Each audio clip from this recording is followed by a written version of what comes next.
គោលការណ៍ជប៉ុន3យ៉ាងសម្រាប់ផ្ទះដែលពោរពេញដោយសេចក្តីសុខនិងភាពស្ងប់ស្ងាត់ Shibui Principle នៅក្នុងសង្គមសព្វថ្ងៃដែលមនុស្សជាច្រើនកំពុងរស់នៅក្នុងភាពមមាញឹកប្រញាប់ប្រញាល់និងពោរពេញទៅដោយសម្ពាធផ្ទះគួរតែជាកន្លែងដែលផ្ដល់អារម្មណ៍សុខសាន្តនិងសុវត្ថិភាពបំផុតប៉ុន្តែជាក់ស្ដែងមនុស្សមួយចំនួនបែរជានាំយកសម្ពាធការព្រួយបារម្ភនិងភាពច្របូកច្របល់ពីខាងក្រៅចូលមកក្នុងផ្ទះវិញរហូតធ្វើឲ្យកន្លែងដែលគួរតែជាជម្រកនៃសេចក្តីសុខក្លាយជាកន្លែងដែលបង្កឲ្យមានភាពតានតឹងជនជាតិជប៉ុនមានទស្សនវិជ្ជាមួយហៅថា Shibui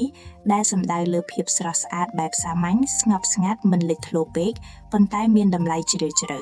Shibui មិនត្រឹមតែអនុវត្តលើការរចនាផ្ទះឬសិល្បៈប៉ុណ្ណោះទេប៉ុន្តែថែមទាំងអាចអនុវត្តក្នុងរបៀបរស់នៅនិងទំនាក់ទំនងគ្រួសារផងដែរ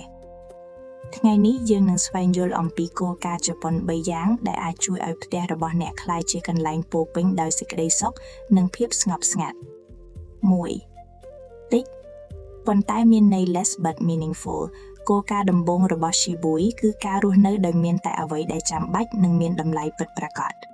មនុស្សជាច្រើនគិតថាការមានរបស់ច្រើននឹងនាំឲ្យមានសុភមង្គលប៉ុន្តែនៅពេលដែលផ្ទះពោរពេញទៅដោយរបស់របរមនុស្សក៏ត្រូវចំណាយពេលថែទាំសម្អាតនិងគិតគូរអំពីវាច្រើនជាងមុនផងដែរជនជាតិជប៉ុនជាច្រើនចូលចិត្តសួរខ្លួនឯងថាតើរបស់នេះនៅមានតម្លៃក្នុងជីវិតខ្ញុំដែរឬទេប្រសិនបើចម្លើយគឺទេពួកគេមិនខ្លាចក្នុងការលះបង់វាចោលឡើយមិនមែនតែរបស់របរប៉ុណ្ណោះទេសូម្បីតែទម្លាប់អារម្មណ៍និងទំនាក់ទំនងមួយចំនួនក៏ដូចគ្នាពេលខ្លះយើងរក្សាទុកការខឹងសម្បារការអន់ចិត្តនិងការចងគំនុំជាយូរឆ្នាំទាំងនេះគឺជាបន្ទុកផ្លូវចិត្តដែលធ្វើឲ្យផ្ទះមិនស្ងប់ផ្ទះដែលមានសេចក្តីសុខមិនចាំបាច់ធំស្កឹមស្កៃឡើយប៉ុន្តែវាជាកន្លែងដែលមនុស្សរស់នៅដោយស្រាលចិត្ត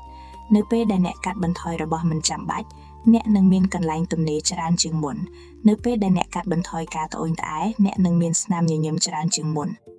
នៅពេលដែលអ្នកកាត់បន្ថយការប្រៀបធៀបខ្លួនជាមួយអ្នកដទៃអ្នកនឹងមានសេចក្តីសុខច្រើនជាងមុនជីវិតមិនមែនប្រកួតថាអ្នកណាមានច្រើនជាងគេនោះទេជីវិតគឺជាការរៀនរស់នៅដោយរីករាយជាមួយអ្វីដែលយើងមានអង្គឈុំបង្កើតភាពស្ងប់ស្ងាត់នៅក្នុងផ្ទះ create space for calm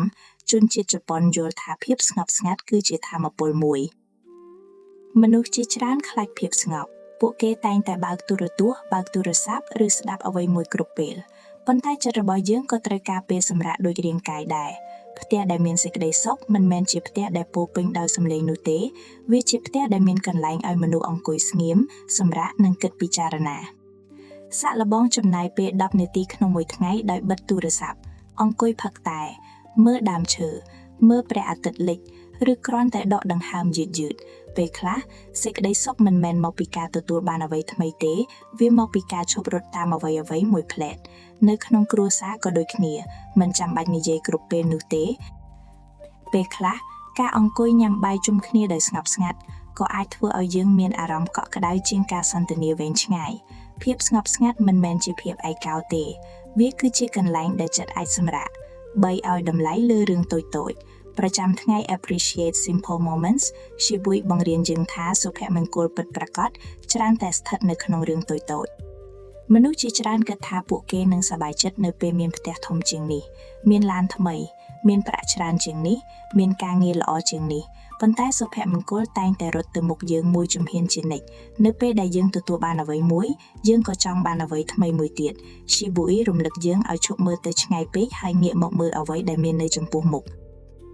ស្នាមញញឹមរបស់មនុស្សជាទីស្រឡាញ់អាហារមួយពេលដែលបានញ៉ាំជុំគ្នា